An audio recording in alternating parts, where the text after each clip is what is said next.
We'll hear argument next in Case 15-606, Pena-Rodriguez versus Colorado. Mr. Fisher. Mr. Chief Justice, and may it please the Court. Roughly half the trials in this country, from New York to California to South Carolina, are already conducted under the rule we seek today, namely a requirement that judges consider evidence of racial bias when it's offered to prove a violation of the Sixth Amendment right to an impartial jury. This Court should require Colorado to follow the same rule. Indeed, Colorado already has a turnkey system for implementing an exception to racial bias. Like every other jurisdiction across the land, Colorado already has multiple exceptions to the principle of jury secrecy. So all Colorado has to do is use that same system already in place to administer an exception for racial bias. What about religious bias? Same thing in this case, except it's not, this is how Mexicans act, this is how Catholics or Jews act. So they're obviously guilty. Wouldn't that also come under your exception? Well, there's obviously, Mr. Chief Justice, frequently an overlap between race and religion, and so for that reason, religion might be viewed very similarly. All right. To well, race. that seems to be avoiding the question. Let's say there isn't. I don't know. Catholics. All the Court needs to decide in this case today is race. No, I don't think that's fair. The problem is once we decide race, this is not an equal protection case. It's a Sixth Amendment case. So we think invocation of race is an impermissible enough, I guess, that we will pierce the jury confidentiality. Well, the next case is going to be religion. So if whatever we say on race is going to have either a limiting principle that makes sense or it's going to open up a broad category of cases. I don't deny that there may be subsequent cases if you decide this one in my favor. But I'm saying two things to the Court. First of all, you can and should do what the Court's done in previous situations like this, which is start with race. And the reason why is because the Court has said time and again in cases like Rose against Mitchell, in cases like Ham against South Carolina, that race is different. Race is unique. It is a unique stain. Well, suppose we start with race. You're not being very helpful to the Court in your answers. Suppose we start with race, and then the next case involves religion. Now, how would you distinguish religion from race if we were to reach an opposite conclusion in the religious case? What you would do in that case, Justice Alito, is conduct the same analysis you're being asked to conduct here, which is look at the Tanner factors and ask how effective other safeguards are Mr. in rooting Fisher, out. why? Pardon me? Why?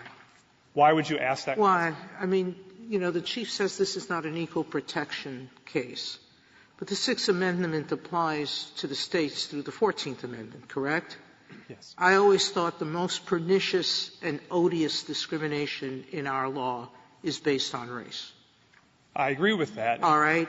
So why is a rule that says, given the exceptions we've recognized since the 1800s that have said that race is the most pernicious thing in our justice system, why can't we limit this just to race using principles of the 14th Amendment as well? I'm not denying that you can. And, of course, the Constitution needs to be read structurally.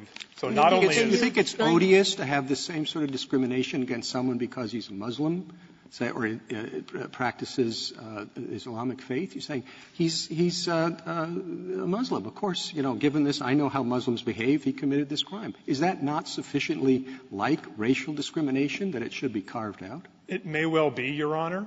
It certainly is odious. And so sexual orientation. Somebody gives us, a bigoted speech in the jury room about sexual orientation and how particular types of people are more likely to commit crimes like the one before them.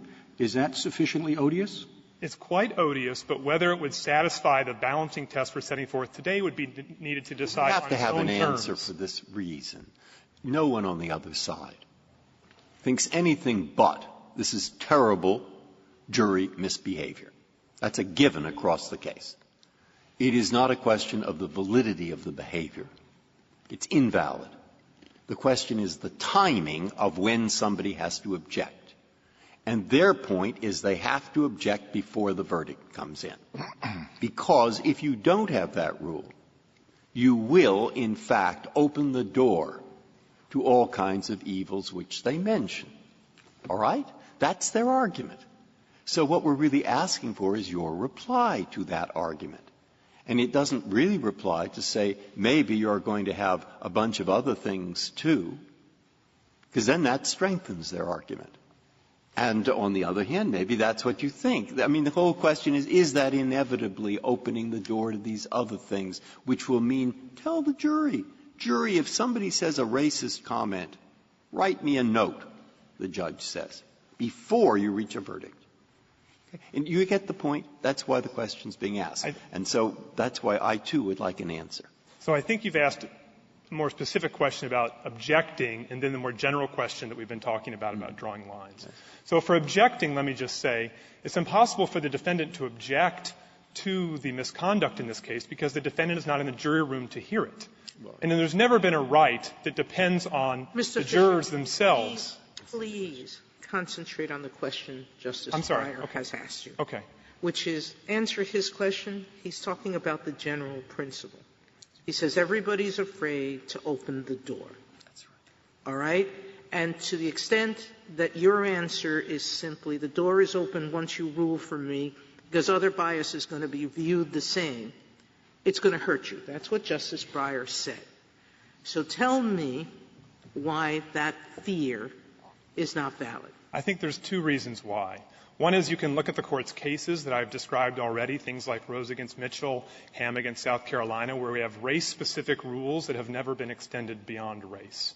And the second reason is because I know this isn't strictly speaking an equal protection case, but the same values of the 14th Amendment infuse the 6th Amendment.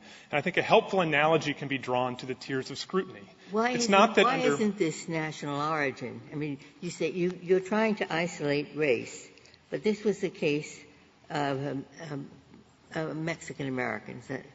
So why doesn't it belong under national origin rather than race? Well, I think the Court's case law has fused the two concepts, particularly when it comes to people of Hispanic origin. And so like the parties, and I think the government and everybody agrees, race and ethnicity is interchangeable in this case. But if I could continue my answer about the analogy to the tiers of scrutiny. Was it true with respect to other ethnic groups, or it's only true with respect to Hispanics? Well, it's most true with respect to Hispanics under this Court's cases, which is why we've used the term race, and every other party in court in the case has used the term race. And I think the tiers of scrutiny provide a helpful analogy. It's not that you keep on being cut off before you get to the tiers of scrutiny, but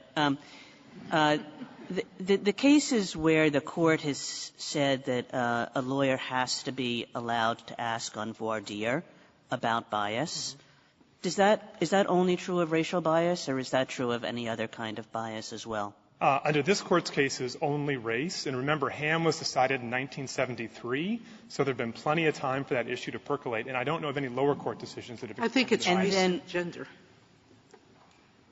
I'm sorry, is that right? I'm sorry? It's just race, you're saying? I believe so. It's just race. And then Batson would be race and gender, is that right? That's right. And I think Batson is another helpful analogy. First of all, in Batson itself, he wrote an opinion about race. And, of course, the question of gender came back several years later.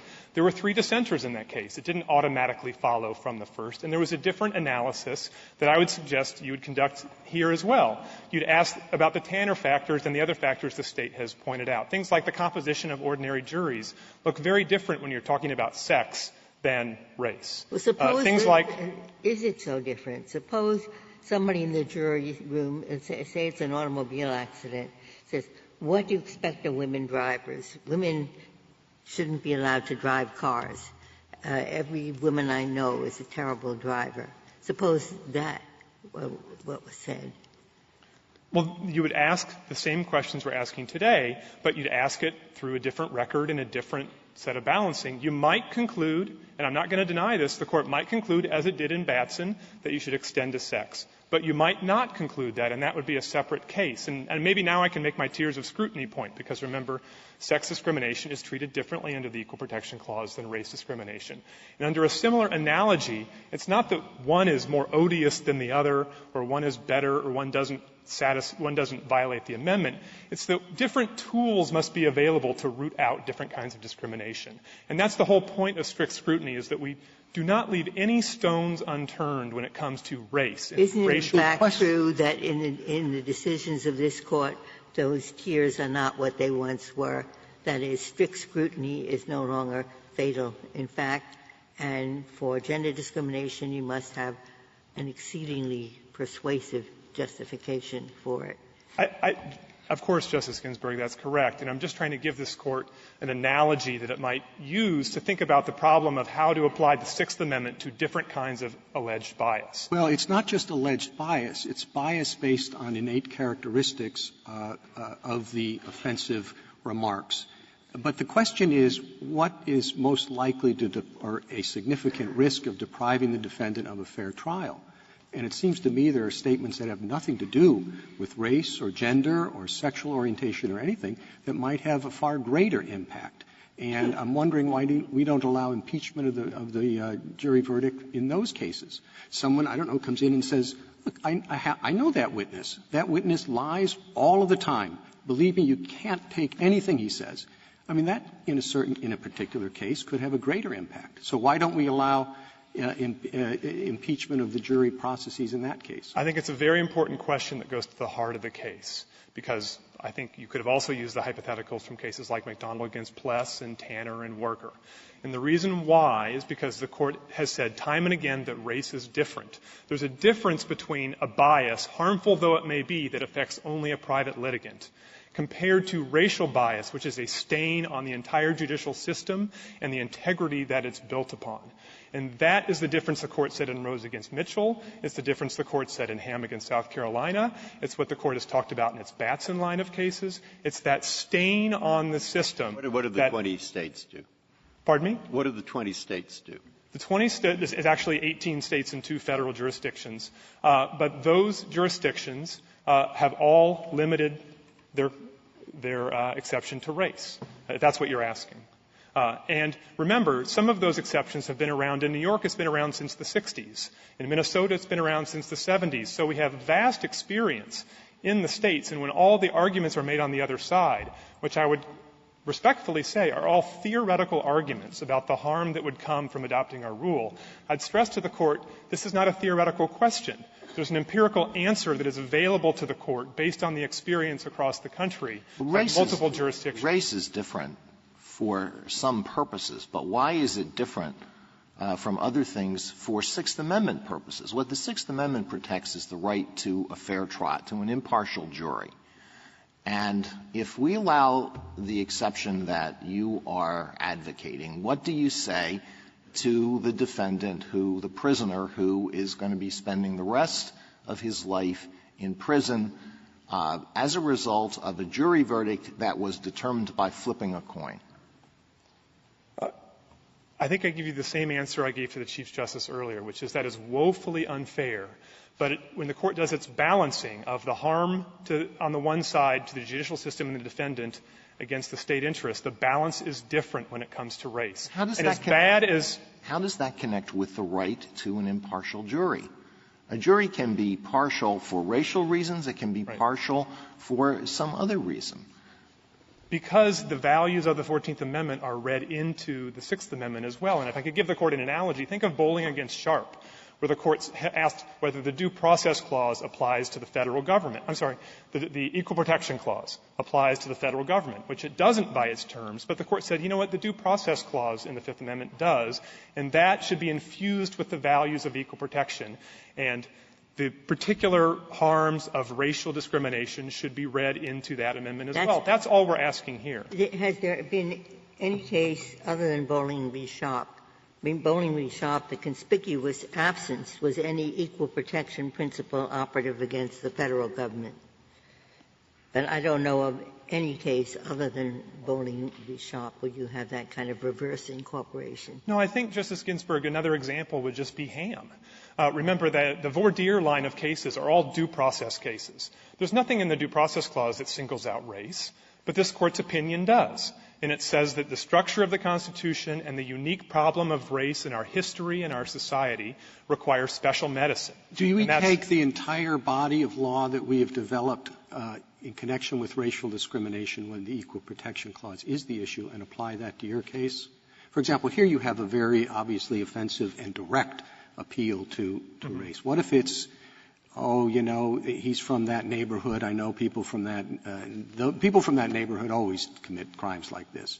Now, obviously, that could well be challenged as based on race, or I mean, does that also, do you impeach the jury's, the secrecy of the jury proceedings for something like that? Well, I think the analysis would be similar to what you do under the Equal Protection Clause, but it wouldn't have to be lockstep. And the question that is asked in the 20 jurisdictions that already do this is, would a reasonable juror have understood the comments to be about race? Would the jurors have understood the juror who spoke to be asking them to decide the case or view the evidence based on racial bias? And remember, Mr. Chief Justice, that second is very different from the first. That second.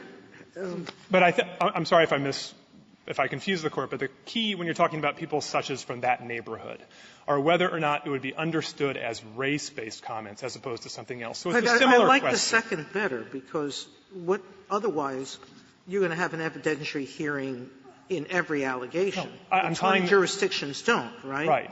There has to be a test that tells you what's the difference between a stray remark Right. and something that has impact. Right. And so both are required, Justice Sotomayor, and I'm sorry if I was confusing about that. First, you ask whether or not it was racial bias as opposed to some other kind of bias. Second, you ask whether it went to the evidence in the case and the defendant's guilt, or whether it was an off-color joke made during a break or something like that. And let me stress two things. One is the jurisdictions that exist already do this, and even jurisdictions like Colorado already do this. Go back to the first back to Justice Breyer's question. If a juror had sent a note out 5 minutes before the verdict, in this case or any other, describing racial bias, the judge would make all the same inquiries we're asking the judge to make. I don't see the problem there. What's actually worrying me, if I had to write this on paper, somebody could say, well, you know, on request, the defense attorney can get an instruction, send us a note before you reach the jury. That could happen. But you want to go beyond that and impeach the verdict. The real reason, I suspect, is even though we can imagine cases that are just as unfair, flipping a coin, etc., that part of the purpose of these amendments is to create a judicial system that is seen as fair beyond the individual case. And indeed, being seen as fair beyond the individual case means that it is more likely to be fair in other cases as well. Now, if I'm really honest, I think, yeah, that's probably right. And then the history and everything become relevant. But have you found any support for that? For what exactly, Justice Breyer? That what we're doing here in creating the exception, despite the fact that we can think of Justice Alito's case, which is just as unfair, though it doesn't involve race, is we're trying to create a fairer system in general, and one that will be perceived as such. And there, race is a special problem. So I wonder if you, if I could write it that way, I think it would make sense.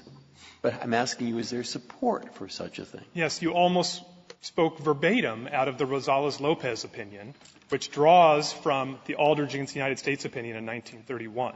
So this is a principle that goes quite a ways back in the Court's jurisprudence, which is the perception of fairness when it comes to racial bias and racial discrimination is paramount.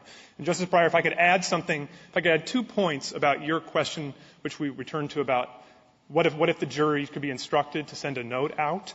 Well, there's 2 problems with that. First is, remember, the jurors are always instructed, as they were in this case, to use their common sense experience in the jury room and to draw on that. And remember how these comments are couched, as is often the case, as jurors HC's personal experience that Mexican men, blah, blah, blah, blah. And so a jury instruction at best is going to be cross-cutting against another jury instruction and not always work. And even in the much easier case of extraneous evidence and improper influence, which are exceptions that Colorado recognizes, as does the federal system and everyone else, jurors are always instructed not to do those things, and yet they do sometimes, and the system demands that we give a remedy when jurors don't follow those instructions. What is it that the proceeding that you would have? I mean, if we accept your proposal and interview the jurors, subject them to what do you ask them? So there's two steps, Mr. Chief Justice. First is a threshold showing that I described earlier, that there was a statement that okay, you've racially got the facts are as alleged here, I guess. What do you do once you have that in the record, what's next? So the judge asks exactly the same question the judge would ask with other kinds of jury misconduct, like extraneous evidence. The judge asks whether there's a reasonable possibility that the verdict was influenced by that bias. So if the other jurors come in and they testify, there's testimony and everybody says, yes, that's what he said, and they say, well, what would you – but of course the guy was guilty, no doubt about it, and the other 11 say, of course he was guilty. It was very offensive what HC or whatever it was said. But of course he was guilty. We agreed that, in 5 minutes. Right. Does that make a difference? So I think you've asked two questions there. The first is one juror enough? And the second is, do you look at the strength of the government's case? On the first question, whether one biased juror is enough, the Court's Parker against Gladden decision in 1966 quite clearly says yes, which of course is in line with the way you treated a multi-member decision-making body last term in Williams. Now, the question on whether you look at the strength of the government's case as to whether to grant relief, I will tell this Court that's the one issue on which the 20 jurisdictions across the country are divided. Some say the mere fact that a single racially biased juror took that into account in issuing his verdict is enough for relief. And some other states will look at the overall strength of the government's case. For, I think, obvious reasons, the Court need not resolve that here in this case. And that could come out on that question however it wished. But specifically, what happens next? The Chief asked the question. So do you have to poll? Do all the jurors have to come back and each one testify? First of all, did H.C. say what the two jurors said he said? There may be doubt about that. And then whether any of them were influenced by it. So there's two questions, Justice Ginsburg. The first one is, what does the evidence show? And so some juror testimony is required to bring out who said what and in what context. Once that's determined, the judge asks whether there's a reasonable probability that the verdict was infected by racial bias. And that question, Justice Ginsburg, is purely objective. It's very much like what courts do every day when there's a bad jury instruction. They don't bring all the jurors in and have them testify how they interpreted the jury instruction or the like. They ask an objective test saying, with those improper statements brought into the jury room, would the juror have – is a reasonable probability the juror would have erred in the way they decided. So the idea would be that the verdict. judge would say, well, look at all this other evidence against the defendant. I think that they would have found him guilty regardless. No. That's the issue I was talking about with the Chief Justice on which courts are divided. We think the Court might hold in a future case that it's enough to have a racially biased juror. In other words, that would be a kind of structural error. That would be a question the Court would ask. What I meant when I said look at the other facts, I meant the context in which a statement was made during deliberations. So it might be that somebody said something and then somebody immediately spoke up and corrected that person. He said, oh, that's not what I meant something else. And the judge, as they do every day in jurisdictions across the country, would hear this evidence and decide, oh, this juror wasn't actually here we expressing have, in this case, we have a very blatant statement. But let's consider the standard that now applies on a lot of college campuses as to statements that are considered by some people to be racist. What would happen if one of the jurors has the sensibility of a lot of current college students and thinks that something that's said in the jury room that falls into one of those categories was a racial comment? We're talking here, Justice Alito, only about intentional racial bias. So even in the Equal Protection Clause, you haven't gotten anywhere near. The person says something that is considered improper on a college campus today, and another juror thinks that shows intentional racial bias. No, I think, as I said, it's an objective test. Even under the Court's equal protection jurisprudence, the Court hasn't tried to. Yeah, well, how will the judge decide? How will the judge decide whether the statement is racist? Well, I think it's the same analysis a judge would conduct in an equal protection case, which is the statement asking to decide directly and intentionally on its face the case based on race? Presumably, that's all you need to. Presumably, the judge faces the same situation if a juror comes in during proceedings, is that right? And then the judge has to make that decision whether this is something real or not. Precisely right, Justice Kagan, or after proceedings. Remember, jurors can walk out the courthouse steps, as they were told in this case. It's entirely proper to discuss the basis for your verdict. So if that afternoon jurors are saying this is how we decided the case, the judge might be asked to make the exact same inquiry. So there's nothing new about the inquiry we're asking. Does it make any difference if it were not the jurors as here, but the lawyer for the defense went around, contacted all the jurors, and elicited this testimony. So it wasn't the jurors volunteering, but the lawyer questioning the jurors to see if he can come up with something that would gain a new trial. So long as what the lawyer was doing comported with the local rules with respect to contacting jurors, it would be the same case. In Minnesota, which is the one place where I think there is a case about a lawyer breaking the rules in terms of talking to a juror, there's a situation where it's a different case than this, and the judge might deny relief. If I could reserve the remainder of my time. Thank you, counsel.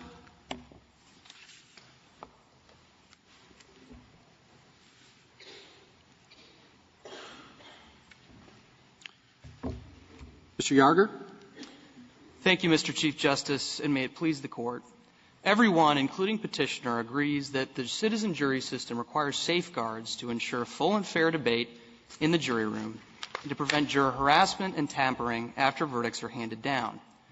Now, the jurors' alleged statements in this case are no doubt reprehensible, but the vital interests that the no impeachment rule serves apply just as readily here as they do in other serious alleged cases of juror misconduct and bias. And Petitioner has not shown. Mr. Yarger, let's assume that that's true, that the state interests are basically the same. And also let's assume that the safeguards voir dire don't operate particularly differently. All right? So I'll just give you what I think is the strongest argument on Mr. Fisher's side, which is that the interests in preventing unfairness of this kind are much greater. That's really the difference, is the fact that verdicts based on race discrimination pose a harm, that verdicts based on other kinds of unfairnesses, which exist in the world and are terrible, but still that it's just not the same kind of harm. And we certainly don't dispute that racial bias is a particular problem and a particular problem under the Constitution. But I don't think it's correct that other forms of bias won't cause the same types of institutional harms. Of course, this Court recognized that in JEB versus Alabama when it extended Batson to claims of gender bias. And certainly a verdict based on the fact that a defendant is a Muslim or a Catholic or a Mormon or any religious group would just as significantly call into question. Well, one question is whether identity-based harms are different than other kinds of unfairnesses, as we've talked about in the Warger case, for example, or the one before that. And then another question is whether racial bias is different from other identity-based bias, right? But would you concede that identity-based bias is different from, like, the kinds of bias that we've discussed in other cases? I wouldn't concede that in this specific context where you're dealing with an individual defendant's Sixth Amendment right to an impartial jury in a fair trial set against the important and vital interest that the no impeachment rule serves to allow the jury to do its job. Well, it's true that this is a Sixth Amendment case, but it seems artificial not to think about this Sixth Amendment issue as informed by the principles of the Equal Protection Clause. And those principles, as we've always understood them, says that there's a special kind of harm in treating people worse and certainly in punishing people because of their race.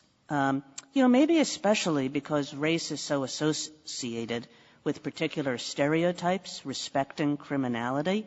Now, that's about the worst thing that you can do to a person, and it's also the worst thing that you can suggest about the criminal justice system, that it allows that to happen.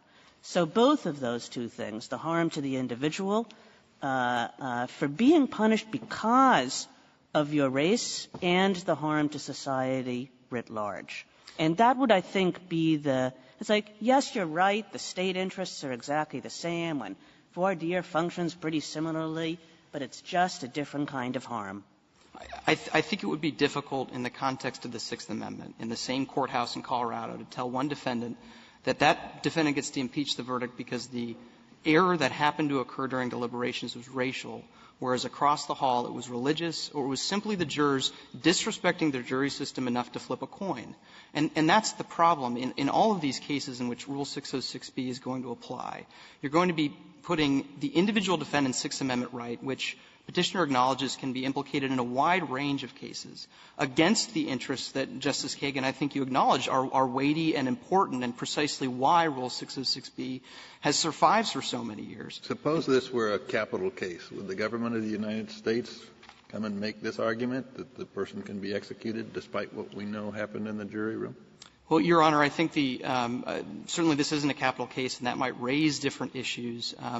There are cases said in the briefing that are capital cases in which Rule 606B does apply. Follow from your position. And it does, and our position is it should apply there. If the jury system is so important to be protected in these other contexts, and this rule is necessary to allow them to fully and fairly deliberate the issues, it ought to apply in that context as well. But again, I don't think that question needs to be confronted or answered in this case. Do you have any evidence that in the 20 jurisdictions that permit this challenge, that they've been overwhelmed with cases? Your Honor, I think there are two responses to that. First of all, we don't agree with that count of jurisdictions or how it breaks down.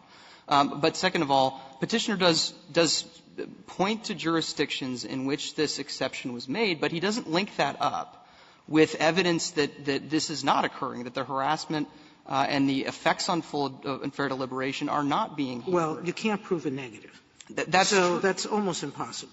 So I want you to tell me the positive. Is there evidence of some run-amok sort of number of motions filed in any particular case based on racial discrimination, rampant jury harassment, any of the evils that you are predicting in your brief? Well, what we do have, Your Honor, is specific examples in these particular cases where harassment is a very real problem, specifically with respect to racial bias, where after all 12 jurors or a large number of jurors are pulled into the courtroom, it's determined that the affidavit at issue was manufactured by the attorney and that the allegations were untrue. And an example to give is the Gear case from Massachusetts. The other thing I'd say is that the Iowa rule, the most permissive version of the no impeachment rule, certainly was on the table in 1975 when this Court and Congress considered adopting Rule 606B. All of those arguments were the same then. All of those arguments were made in Tanner and made in Warger. And what Congress and this Court decided, and the vast majority of states decided, was that the strict version of the no impeachment rule best balances these interests. And it's a very difficult balance. We certainly acknowledge that. But as to Petitioner's count, 6 states apply that Iowa rule. And certainly that's their judgment to make. But that doesn't mean that the exception is limited only to racial bias. And 6 states that acknowledge a Sixth Amendment exception, they don't apply a categorical rule that allows evidence of racial bias to come in every case in which it's alleged. They apply sort of an extreme cases test. And most often — Can you just clarify something? I think Mr. Fisher told us that in the states, whether his number of 20, yours of 6 is right, that this is limited to race. So it would not be applied to gender, sexual orientation, and apparently national origin other than Hispanic. Justice Ginsburg, that is true. The cases that we've seen do only deal with racial bias. But we've seen extreme instances of other types of bias, religious bias against Jews and Muslims. And certainly I think those courts would have a hard time not extending whatever particular rule they've adopted to those settings. But yes, we do acknowledge that to date the exceptions have been racial bias. In those jurisdictions, the 6 jurisdictions that adopt the extreme cases rule, though, even when there is a very disturbing statement that surfaces post-trial, the courts still say, well, the importance of the no impeachment rule still applies here, and we are not going to create an exception. Of course, that's exactly what the Seventh Circuit did. What exception would you recognize? As far back as Reed, we have said, qualified 606B's predecessors in 606B. Wagner said it. There might be a case so extreme that we would not apply this rule. If race is not so extreme, what in your judgment would be? Your Honor, I think the line that could be drawn consistent with that footnote would be whether or not the other safeguards that are necessary to assure a fair trial were made available in that particular case. So, for example, there are cases in which voir dire on race or religious bias was not made available. That would be a case in which, if evidence surfaced post-trial that kind of misconduct influenced the deliberations, an exception might be necessary. The same if a court was given some hint that bias crept in to the jury deliberations and didn't do anything about it. That would be possibly a situation in which the no impeachment rule should yield. But if we're focused on that balance between well, right now we don't permit or require questioning on bias except for race in voir dire.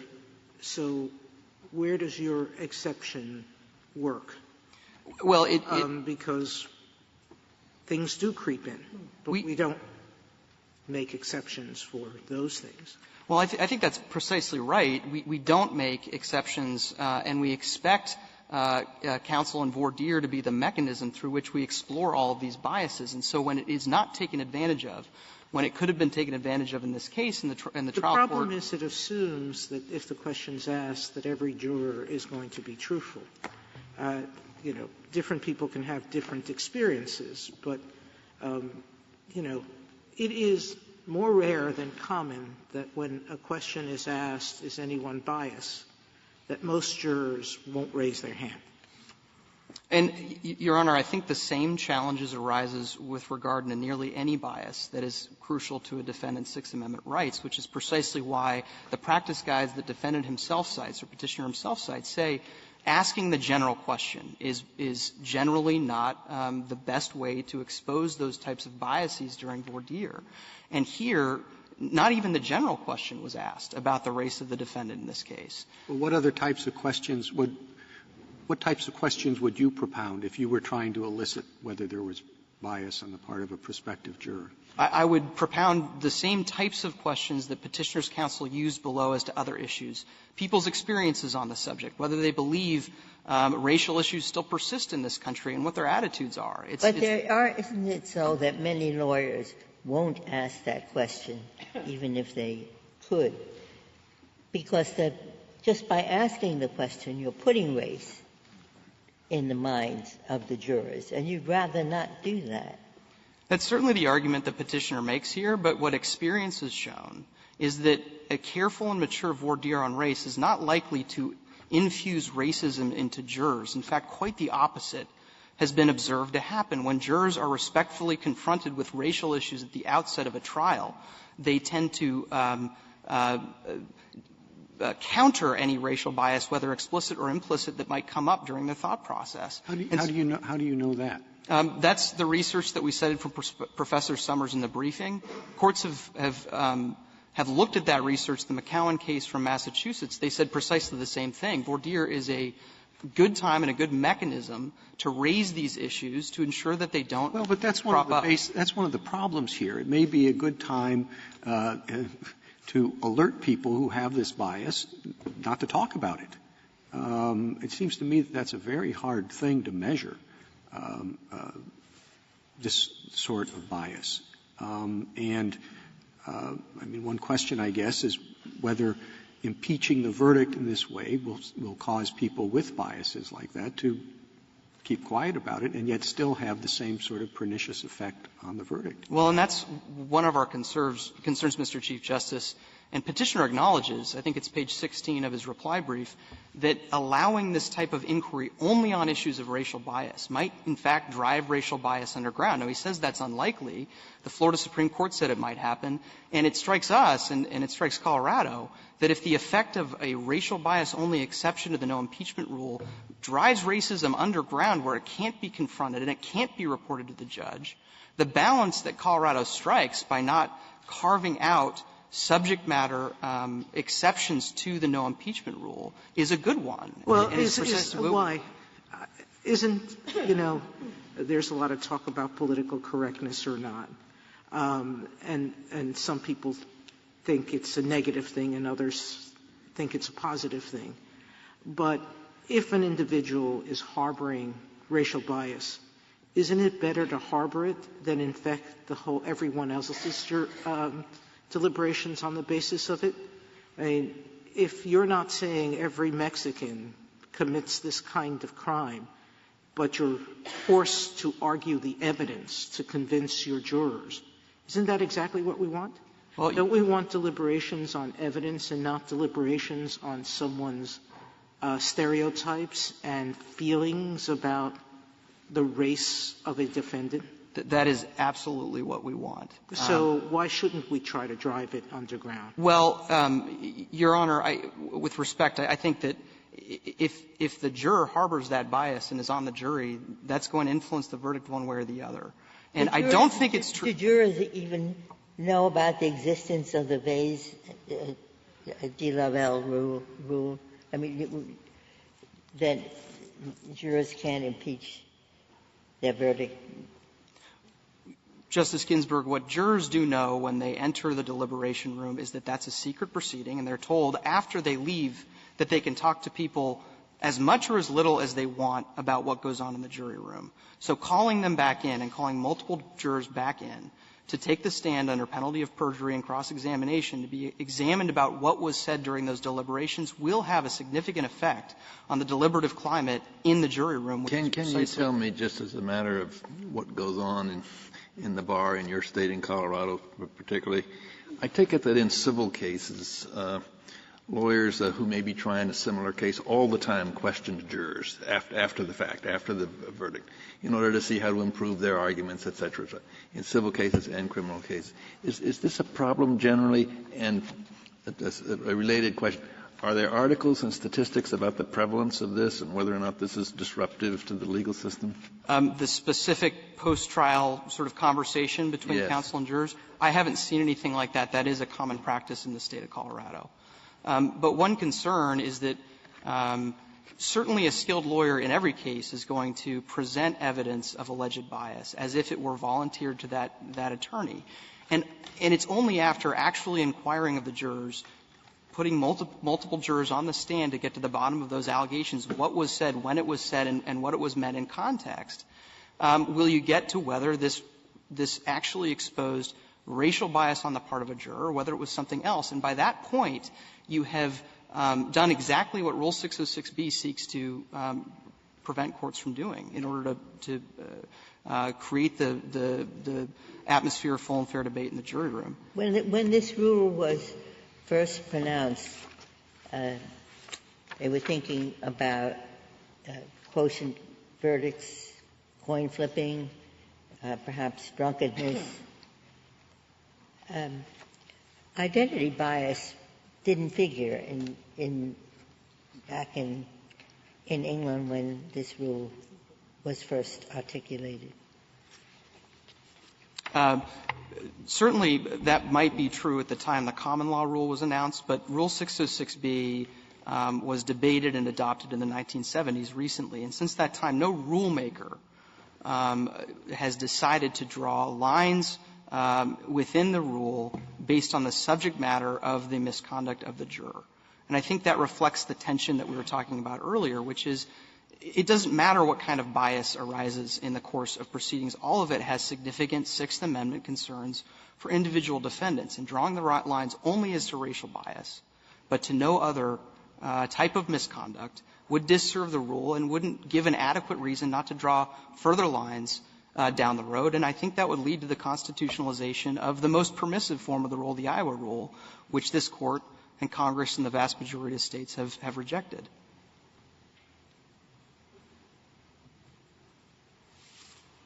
Your Honors, if there are no further questions. Thank you, counsel.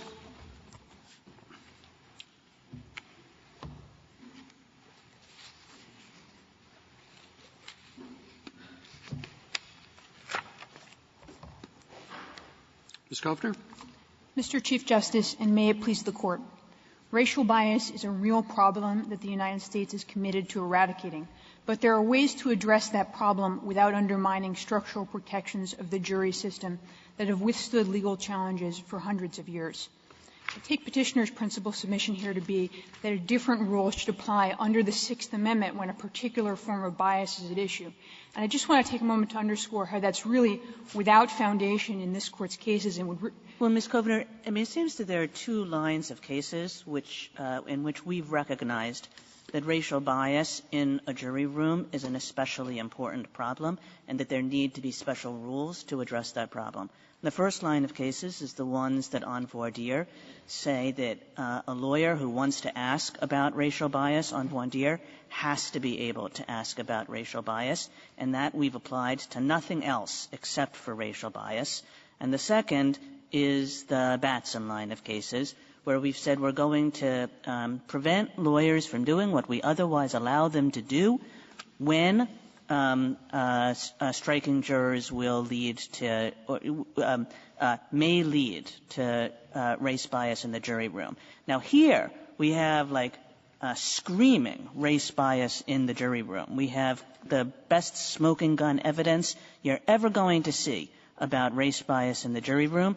And notwithstanding that in these two lines of cases, we've said there need to be special rules to address this prevalent and toxic problem in our criminal justice system. Here, we're not going to do that. And the question is, why would this category of cases be different from those other two?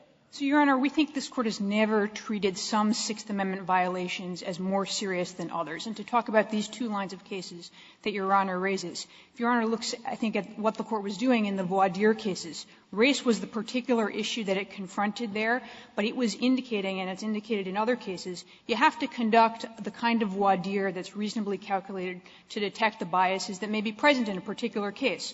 So those particular kinds of cases involve the high risk of racial bias, and that's why the Court said voir dire on race is required there.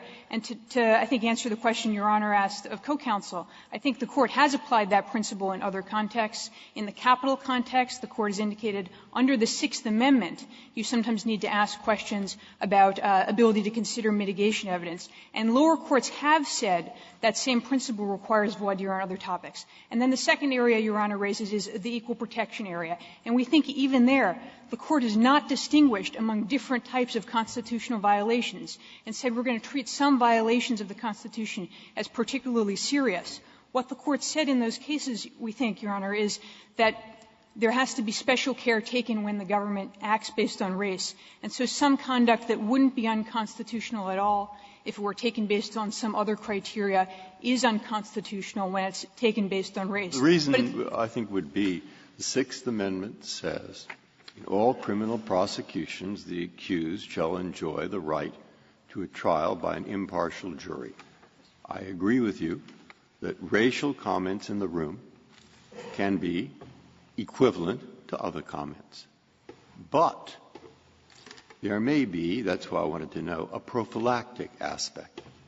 That if you want impartial juries in general, you have to deal with the problem of racial confidence in the work of the jury.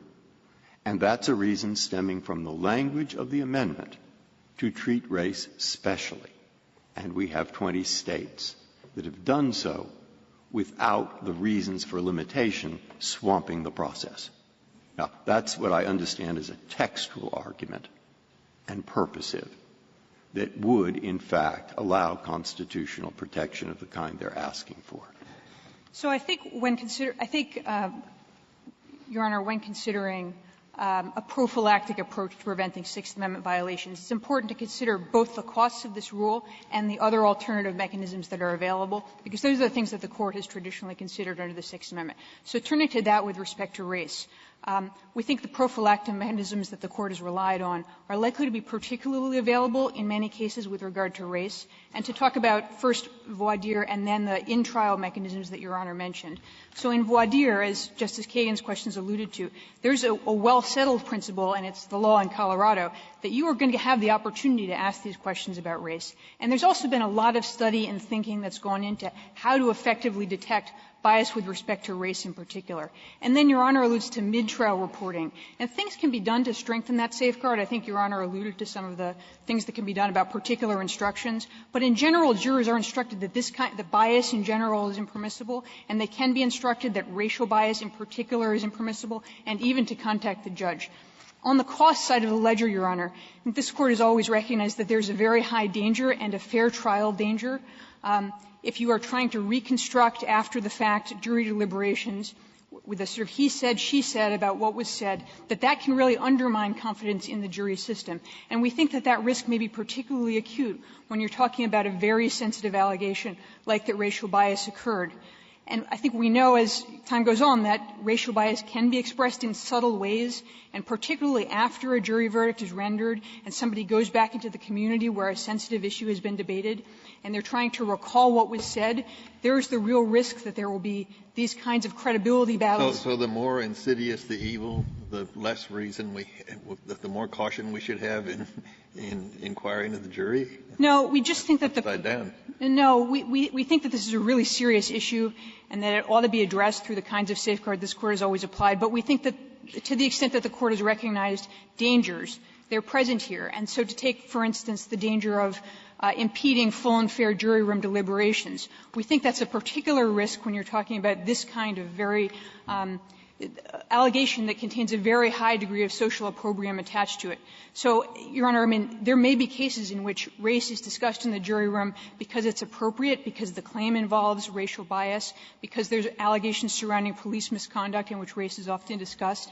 And that's different from, for example, coin flipping or intoxication, where there's never going to be any reason why those things should go on. This is really the kind of allegation that's most likely, that opening the door to is most likely to impede full and fair debate in the jury room. And that's one of the considerations. It does strike me, though, that given that one of the rules is that a juror can, during deliberations, say something inappropriate is happening here, to the extent that there is this chilling effect, why doesn't that produce the exact same chilling effect? Yeah, I mean, I think, Your Honor, I mean, it seems like it's such on the margins, what you're saying. I think, for hundreds of years, courts have treated the mid-trial context as different, and I think a reason why is that in mid-trial reporting, you're really talking about something that sets off jurors' alarm bells at the time. Once the trial is over, not only do you have other interests kick in finality and tampering and harassment, but there's also just really the risk that jurors regret their decision in a case, they start to second-guess what they did, and as a result, they start to misremember, or they're subject to community pressures that aren't present when the trial is occurring.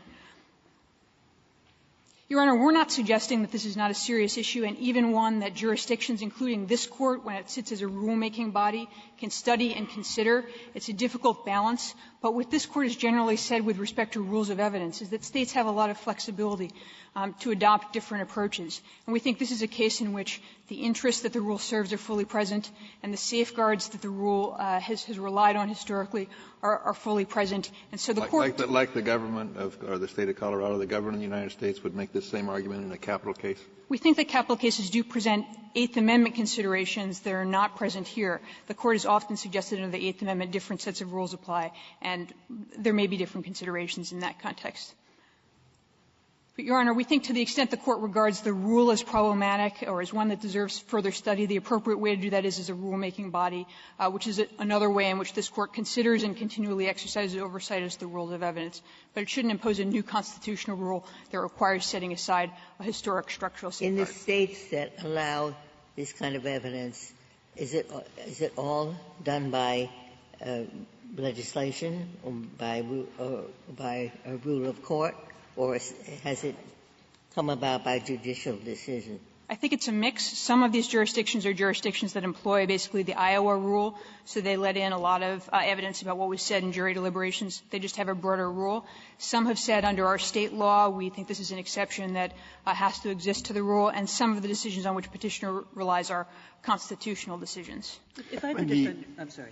The issue of a capital case could involve all sorts of misconduct in the jury room. So suppose it came out later that the jurors at the penalty phase in the capital case said, we don't really care what the law is. We just want to impose capital punishment. Or they flipped a coin. Would you, if there were a special rule for capital cases, would you draw the distinction based on race? I don't think so, Your Honor. I don't think that if there were a capital rule, we think it would go to whether it's permissible to apply Rule 606B as a general matter in this context. Thank you, Your Honor. Thank you, counsel. 5 minutes, Mr. Fisher. Thank you. I'd like to make 4 points, please.